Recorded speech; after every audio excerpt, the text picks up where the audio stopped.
بسم اللہ الرحمن الرحیم۔ لاکھوں کروڑوں درود و سلام ہو آپ صلی اللہ علیہ وآلہ وسلم پر، آپ کی آل پاک پر، آپ صلی اللہ علیہ وآلہ وسلم کے پیارے اصحاب پر۔ ناظرین، مکے کے ارد گرد کئی چھوٹے چھوٹے قبیلے مقیم تھے۔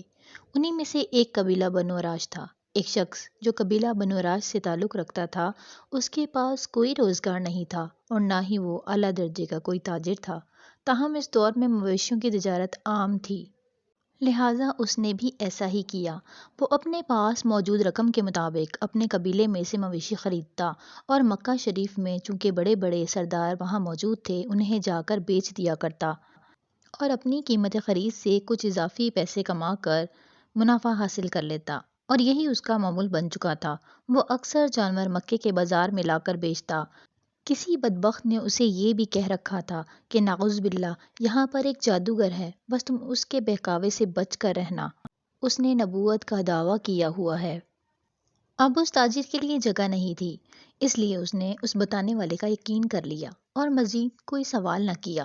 ایک دن وہ تاجر اپنے ہمراہ کچھ اونٹ بیچنے کے لیے لایا، لیکن اس کی بدقسمتی کہ اسے ابو جہل نے خرید لیا، اور جب قیمت ادا کرنے کی باری آئی تو کہنے لگا، کل میرے گھر آ کر پیسے وصول کر لینا۔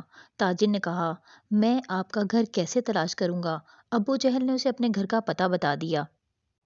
مرتا کیا نہ کرتا، ابو جہل کی ظالمانہ سرداری کا کچھ علم تو اسے تھا ہی، اس لیے اس نے زیادہ زور نہیں دیا۔ اس لیے وہ دوسرے دن قیمت لینے پر راضی ہو گیا۔ مکہ میں اس تاجر کا کوئی نہ تھا، نہ کوئی گھر، نہ کوئی ٹھکانہ۔ رات اس تاجر نے مکے کی گلیوں میں گزاری۔ اگلی صبح وہ ابو جہل کے گھر پہنچا، دروازے پر دستک دی اور اس سے رقم کا مطالبہ کیا تو وہ کہنے لگا، ابھی میرے پاس پیسے نہیں ہیں، تم کل آ جانا۔ وہ تاجر مایوس ہو گیا اور اگلے روز بھی ایسا ہی ہوا۔ خیر 3 دنوں تک وہ ابو جہل کے دروازے پر جاتا رہا، لیکن ابو جہل نے اسے قیمت ادا نہیں کی۔ اسی طرح 3 دن گزر گئے۔ چوتھے دن وہ پھر گیا، دروازے پر دستک دی، ابو جہل باہر آیا۔ اس نے ابو جہل کی طرف دیکھا اور اپنے ہر لفظ پر زور دے کر کہا، جناب، میں 3 دن سے بھوکا ہوں اور یہاں پر بیگانہ ہوں، یہاں پر اپنا کوئی نہیں، میرے پاس واپسی کا ذریعہ بھی نہیں، مہربانی فرمائیے اور میرے جانوروں کی قیمت مجھے دے دیجیے۔ ابو جہل تو تھا ہی بے ایمان، دل کی بات زبان پر لے آیا، کہنے لگا، جا دفع ہو جا، یہاں سے تمہیں تمہارے پیسے نہیں ملیں گے۔ وہ تاجر تو حواس باختہ ہو گیا۔ 3 دن سے تو وہ پہلے ہی بھوکے پیٹ سے تھا اور آگے سے آج اس کو کورا جواب مل گیا۔ اس کی سمجھ میں نہیں آ رہا تھا کہ میں کیا کروں۔ آس پاس کے لوگوں سے پوچھنے لگا کہ مکے کے سردار کہاں ہیں، کوئی مجھے بتا دو، میں ان سے التجا کرنا چاہتا ہوں، شاید وہ میری مدد کریں۔ اسے بتا دیا گیا کہ خانہ کعبہ میں چلے جاؤ، مکے کے سارے سردار وہیں ملیں گے۔ وہ ڈھونڈتا ڈھونڈتا خانہ کعبہ گیا اور حرم شریف میں داخل ہوا تو دیکھتا ہے کہ ایک ٹولی میں ابو سفیان، عتبہ اور شیبہ اور باقی دیگر سردار بیٹھے ہوئے ہیں۔ وہ ان کے پاس گیا اور کہا، مجھے آپ لوگوں کی مدد کی سخت ضرورت ہے۔ میں یہاں جانوروں کی خرید و فروخت کے لیے آیا تھا، لیکن ایک شخص نے میرے جانور تو لے لیے لیکن میرے پیسے ادا نہیں کر رہا۔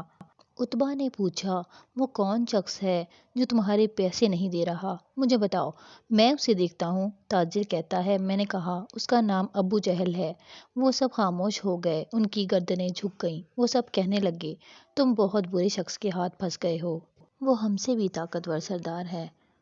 تاجر کہتا ہے، یہ سن کر میرے پیروں سے زمین نکل گئی، میرے ہاتھ اور ٹانگیں کانپنے لگیں۔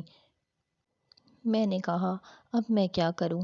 عتبہ نے اشارہ کیا اور کہا، وہ سامنے جو کعبے کے ساتھ ٹیک لگائے بیٹھا ہے، جاؤ اس کے پاس جاؤ، وہ تمہارا مسئلہ حل کروا سکتا ہے۔ یہ کہنا تھا کہ سارے سردار ہنسنے لگے اور مجھے بے حد عجیب سا لگا۔ ایک تو مجھے اس شخص کے پاس جانے کا کہہ رہے ہیں اور دوسرا مذاق میں ہنس بھی رہے ہیں۔ مجھے ان کی اس بات کی بالکل بھی سمجھ نہیں آئی۔ اب وہ تاجر نبی اکرم صلی اللہ علیہ وآلہ وسلم کی جانب چل پڑا۔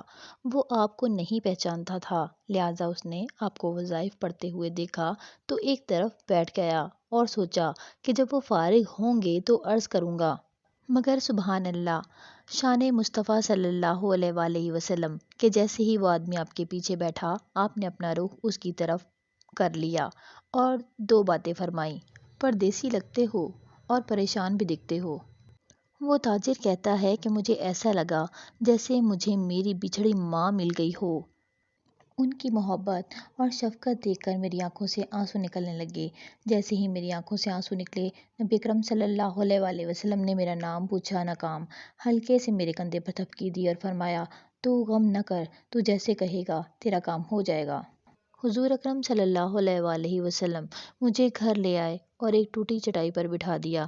اپنے مبارک ہاتھوں سے ایک پیالے میں کھجوریں اور دوسرے میں مجھے دودھ پیش کیا۔ تاجر بیان کرتا ہے کہ میں تو خود 3 دن کا بھوکا تھا، پیٹ بھر کر کھایا۔ آپ صلی اللہ علیہ وآلہ وسلم نے پوچھا، بتاؤ تمہارا کیا مسئلہ ہے؟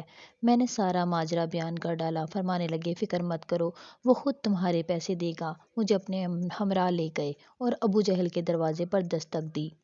جیسے ہی دروازہ کھلا، ابو جہل سامنے تھا۔ اسی لمحے میں نے آپ کی جھکی ہوئی نظروں کو اٹھتے دیکھا۔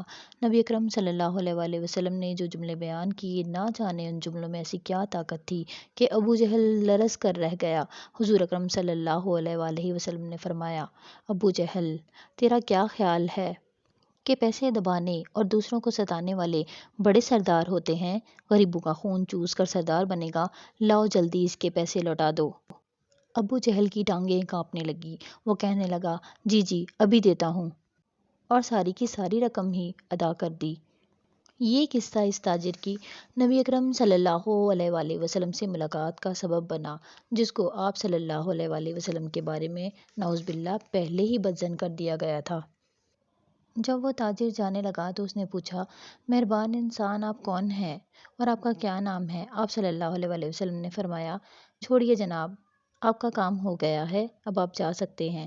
جیسے ہی وہ پلٹا، اس نے دیکھا کہ وہی آدمی جس نے اسے آپ صلی اللہ علیہ وآلہ وسلم میں بدظن کیا تھا، سامنے تھا۔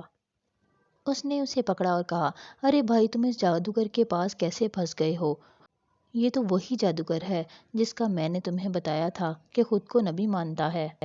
تاجر کہتا ہے، میں نے اس کا ہاتھ جھٹک دیا اور اسے کہا، اے بدبخت، میں نے دنیا دیکھی ہے مگر اس جیسا نہیں دیکھا۔ اس کے بعد وہ لپک کر آپ صلی اللہ علیہ وآلہ وسلم کے پیروں سے لپٹ گیا اور کہا، میں اقرار کرتا ہوں کہ آپ اللہ کے سچے رسول اور نبی ہیں، مجھے اپنے دین میں شامل کر لیجئے۔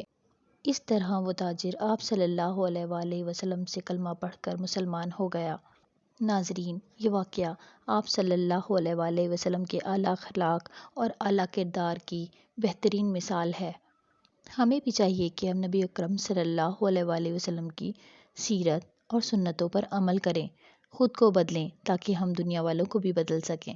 اللہ تعالی ہمیں اسلام کے بارے میں زیادہ سے زیادہ معلومات حاصل کرنے کی توفیق عطا فرمائے تاکہ ہمارے سینوں میں ایمان ہمیشہ تازہ رہے۔